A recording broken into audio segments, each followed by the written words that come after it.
should look and say, does he still have the same passion for what he's doing? And if they think I do and I can do it, then Of course. and that's fine. If they don't, then they should vote against me. Not against me, they should encourage me not to go. But that's not how I feel. Don't you blaspheme in here! Don't you blaspheme in here! I can't even say the age I'm going to be. I can't even get it out of my mouth. I'm repeating myself. 15,000 of those are criminals, gang members that they have taken off the street. All the Did you forget what you wanted to say? narcotics that have been seized, it's them that has done it. They are the story here.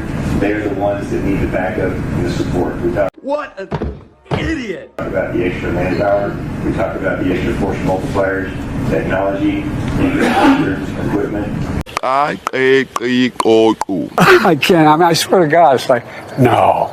That's just gross. It all goes to them to help make sure they do their job as well as can be done. And like you and I talked about, sir, I feel like a mother effing beer. make sure they make it home safe and get her shit. The other thing is amazing is the lack of technology.